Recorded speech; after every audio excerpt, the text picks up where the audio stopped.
ওম নমঃ শিবায়, ওম নমঃ শিবায়, ওম নমঃ শিবায়। বন্ধুরা, চলছে 2026 সালের শ্রাবণ মাস। এই মাসকে দেবাদিদেব মহাদেবের সবচেয়ে প্রিয় মাস বলে মনে করা হয়। এই মাসে ভক্তি ভরে ভগবান শিবের আরাধনা, নাম জপ ও প্রার্থনা করলে তাদের ওপর এসে পড়ে ভগবান শিবের বিশেষ কৃপা। ফলে সেই সকল ব্যক্তিরা এই শ্রাবণ মাসে বিশেষ কিছু সংকেত পান, যেগুলিকে মহাদেবের কৃপা লাভ এবং সৌভাগ্যের সংকেত মানা হয়, যা এই মাসে পেলে কাউকেই কিন্তু কখনো বলতে নেই। তাই কোন সেই সংকেত জানতে বন্ধুরা ভিডিওটি পুরো দেখুন। বন্ধুরা, শ্রাবণ মাস চলাকালীন মহাদেব দেন তার বিশেষ ভক্তদের এই 4টি সংকেত। যেই সংকেতগুলো পেলে বন্ধুরা আপনারা ভাববেন যে মহাদেব কোনো না কোনো রূপে আপনাদের বাড়িতে এসেছেন বা তার কৃপা আপনাদের ওপর হয়েছে। কারণ স্বয়ং মহাদেব ভালো সময় আসার আগে তার বিশেষ ভক্তদের দেন এই বিশেষ 4টি সংকেত, যা পেলে কিন্তু বন্ধুরা আপনারা ভুললেও কাউকেই বলবেন না। কারণ এই সংকেতগুলোর ব্যাপারে কখনো কাউকে বলতে নেই। তো নমস্কার বন্ধুরা, আমি রাজু, আর আমাদের ভক্তের বন্ধু ইউটিউব চ্যানেলে আপনাদের স্বাগত। তার আগে বন্ধুরা আপনারা ভিডিওটি একটি লাইক করে কমেন্টে আপনারা বলুন ওম নমঃ শিবায়, হর হর মহাদেব। নাম্বার 1, বন্ধুরা মহাদেব হচ্ছেন ভোলানাথ। তিনি সামান্য জল ও বেলপত্রেই প্রসন্ন হয়ে যান।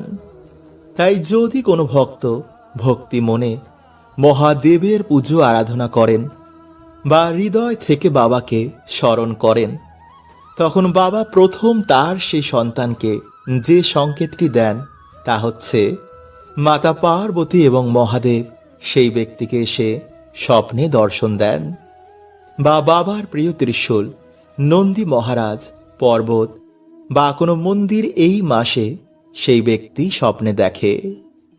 নাম্বার 2, সাপ। বন্ধুরা, মহাদেবের অত্যন্তই প্রিয় হচ্ছে সাপ।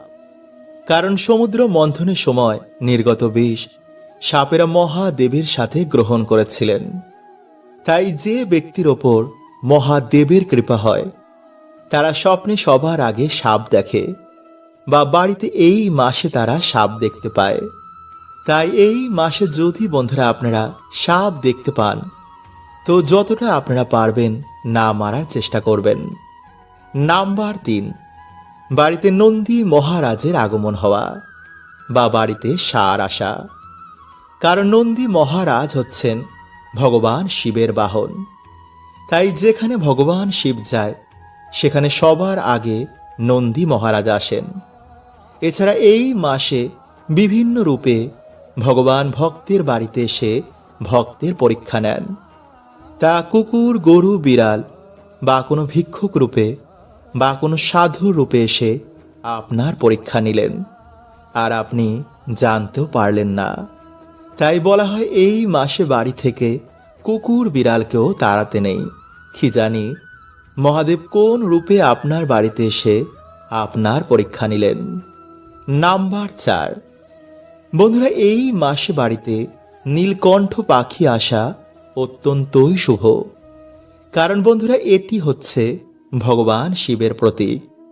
এছাড়া এই মাসে বন্ধুরা পুজো করার সময় বা ভগবান শিবকে জল অর্পণ করার সময় বেলপত্র বা ফুল যদি আপনার দিকে এসে পড়ে, বা মহাদেবের ছবির দিকে তাকিয়ে আপনার মনে হয় যে বাবা আপনাকেই দেখে হাসছেন, বা এই মাসে যদি কোনো মহাদেবের ভক্ত বা কোনো সাধু আপনাকে কিছু দেয়, বা দেখে যদি কোনো ভক্ত আপনাকে রাস্তায় হঠাৎই ওম নমঃ শিবায় বা হর হর মহাদেব বলে ওঠে, তো এটি প্রকাশ করে বন্ধুরা যে আপনাদের ওপর স্বয়ং মহাদেবের কৃপা হয়েছে।